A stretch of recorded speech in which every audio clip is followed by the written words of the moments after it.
네, 6월 11일 수요일 기도로 돕는 그 사랑 매일 묵상. 오늘은 시편 119편 1절에서 8절입니다.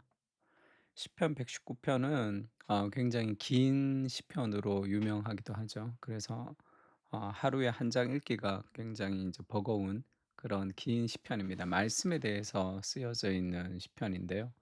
이 시편의 특징이 뭐냐면 원래 이제 히브리어 시로 보면 지금 이 앞에 있는 이제 N자 비슷한, 그러니까 히브리어는 이렇게 그 왼쪽에서 오른쪽으로 이렇게 읽어야 되니까 N자 비슷한 요 단어가 이제 알렙이라고 알파벳으로는 A에 해당합니다.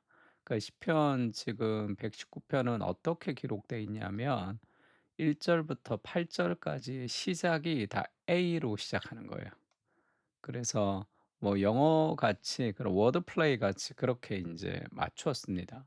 그리고 이제 1 절부터 8 절까지가 다 시작이 다 A라는 단어를 가지고 시작하는 거예요. 그 그리고 그러니까 9 절부터 이제 16 절까지는 이게 bet라는 이 베타, 그러니까 이 B라는 단어를 가지고 계속 이렇게 맞춘 거죠. 그러니까 인제 뭐 쉽게 얘기하면 뭐 이 구절이 뭐 배를 만지며 뭐 지나갔고, 그다음에 예 보드블록을 뭐 걸어갔다든지, 뭐 보리 향기가 났다든지, 이런 식으로 이 비 이 비읍, 비읍, 비읍, 비읍 이런 식으로 쭉 이렇게 시가 쓰여져 있고요. 그다음에 인제 17 절부터는 인제 알파, 베타, 감마라고 그렇게 인제 C라는 것으로 계속 이렇게, 그렇게 해서 알파벳 전체를 다 인제 8 절로 맞춰 가지고 이렇게 긴 시가 됐습니다. 굉장히 문학적으로도 탁월하지만 이 구조적으로도 굉장히 이렇게 언어 유희가 아주 뛰어난 그런 시라고 할 수 있습니다. 그래서 인제 뭐 우리나라 번역은 뭐 행위가 온전하며 여호와의 증거를 이렇게 해서 뭐 다 좀 이렇게 흐트러져 있지만 1 절부터 8 절까지는 다 인제 알렙이라는 A로 이렇게 쭉 기록돼 있는 굉장히 아름다운 시라고 할 수 있습니다. 여호와의 율법을 따라 행하는 자들은 복이 있다. 그렇게 해서 여호와의 율법을 따라 행하는 자들은 복이 있다라는 제목으로 말씀을 좀 나눌 텐데, 이 119 편은 다 말씀에 관한 내용입니다. 하나님 말씀에 관한. 그 말씀에 순종하는 것이 복이다. 행위가 온전하여 여호와의 율법을 따라 행하는 자들은 복이 있으며, 그 인생의 복은 말씀을 따라 행할 때 있는 거죠. 그래서 그 시편 1 편에도 이 비슷한 말씀이 나오죠. 복 있는 사람은 이렇게 해서 참된 복이 뭐냐면 여호와의 율법을 즐거워하여 율법을 주야로 묵상하는, 하나님의 말씀을 따라 살아가는. 그래서 우리가 하나님 율법을 줄 때 그 말씀대로 살면 너희가 살리라, 이런 표현이 많습니다, 구약에는. 그러니까 하나님의 말씀을 따라 살 때 우리가 진정한 생명력 있는 삶을 살 수 있는 거고, 말씀을 떠나 있을 때는 사실 죽음으로 가는 삶이라고 할 수 있죠. 그러니까 하나님의 말씀을 따라 살지 않는다는 것은 내 감정과 내 생각을 따라 산다는 것인데, 내 생각은 진리가 아니잖아요. 그래서 내 생각대로 살아가면 결국 길을 잃어버리고 맙니다. 그러니까 지도를 보고 인생 그 길을 찾을 때 우리가 올바로 찾아갈 수 있는 것이지, 그냥 감각을 가지고 인생길을 살아가면 미로보다도 더 복잡한 삶의 인생길에 제대로 길을 찾을 수가 없는 거죠. 그래서 여호와의 율법을 따라 행하는 자들이 복이 있다. 그 인생에 하나님의 말씀을 날마다 묵상하는 거, 그것이 그냥 단순히 내 삶에 어느 정도 플러스가 된다라는 정도로 생각하면 아직 신앙이라는 것이 무엇인지를 잘 모르는 거죠. 하나님의 말씀은 곧 생명입니다. 그러니까 말씀을 읽고 묵상하지 않으면 우리가 길을 잃어버리는 인생으로 살아갈 수밖에 없는 거죠. 그 여호와의 증거들을 지키고 전심으로 여호와를 구하는 자는 복이 있으며, 우리가 말씀에 순종하고 그리고 그 말씀을 읽는 목적이 뭡니까? 내 삶의 어떤 유익을 위해서 그게 아니고 전심으로 여호와를 만나는 거죠. 우리가 그 하나님의 말씀을 읽으면서 하나님의 성품을 깊이 느끼고 그리스도를 깊이 인격적으로 만나면서 그와 내가 사귐을 통해서 내 인생의 여러 가지 지혜와 삶의 성품이 자라면서 내 인생의 여러 가지 일들을 행할 수 있는 능력이 생기는 거예요. 그냥 어떤 명제나 기술을 전수받는 것이 아니라 말씀에서는 하나님 그분을 깊이 만나고 교제하는 겁니다. 사랑으로 변화되는 거죠. 참으로 그들은 불의를 행하지 아니하고 주의 도를 행하는도다. 주께서 명령하사 주의 법도를 잘 지키게 하셨나이다. 내 길을 굳게 정하사 주의 율례를 지키게 하소서. 하나님의 말씀을 따라 살아가고 순종하는 것이 인생이 가장 안정적이고 바르게 살아가는 방황하지 않는 삶의 길이죠. 그러니까 말씀에 순종하는 것이 복이다라는 그런 마음을 가지고 날마다 하나님의 말씀을 묵상하면서 인생의 길을 걸어가야 됩니다. 시편도 마찬가지죠. 복이 있는 사람은 악인의 꾀를 따르지 않습니다. 죄인의 길에 서지 않고 오만한 자리에 앉지 않고 이거 어떻게 아는 거죠? 이게 자리에 앉는 거, 길에 서는 거, 그다음에 따르는 거, 가는 거, 서는 거, 앉는 거, 가다가 이제 서다가 앉는 거죠, 편하게.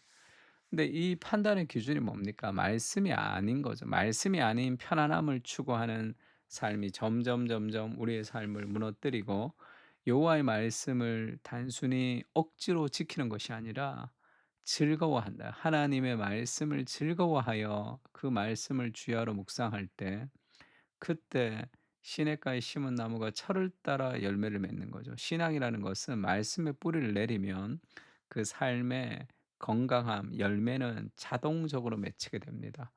내가 열매를 맺어야지, 인생을 성공해야지, 그것이 아니라 하나님의 말씀대로 과정을 밟으면 열매가 맺히는 거죠.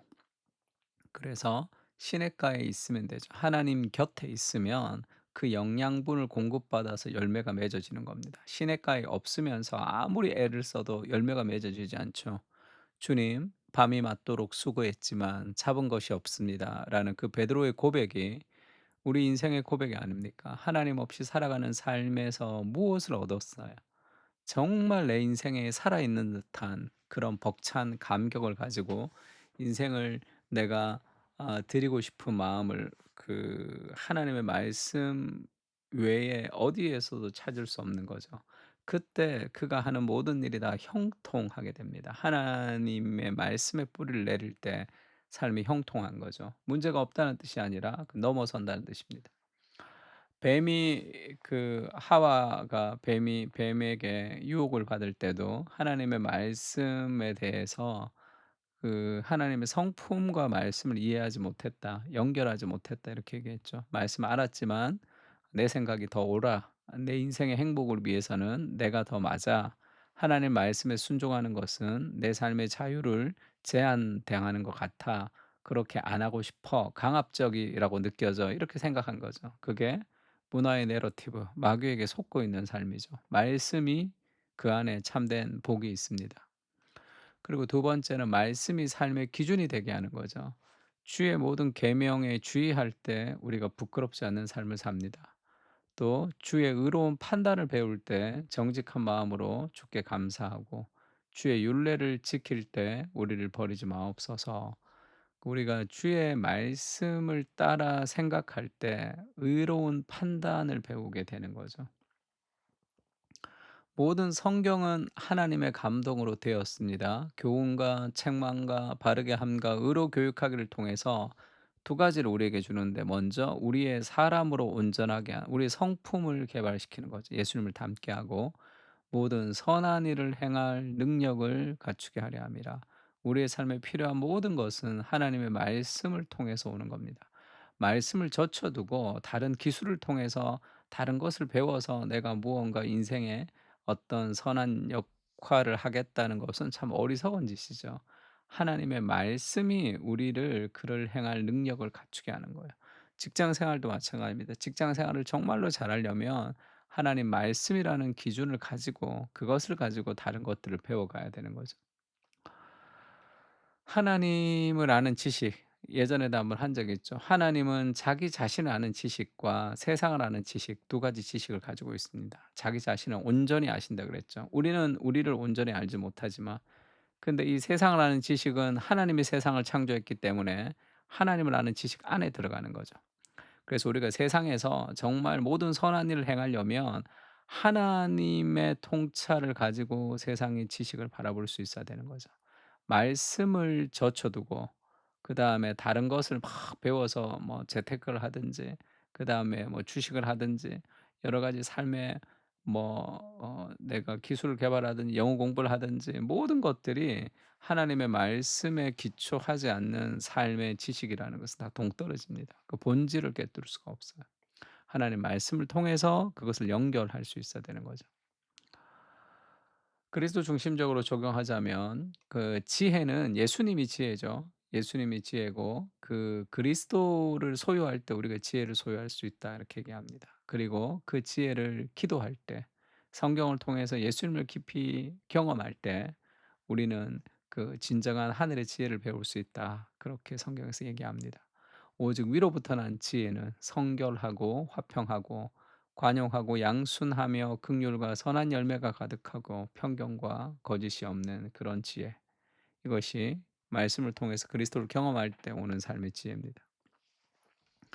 참된 지혜는 그리스도 안에 있습니다. 그리스도를 통해서 세상을 바라보게 하시고 지혜의 본질, 삶을 살아가는 최고의 능력을 얻을 수 있도록 인도해 주시옵소서.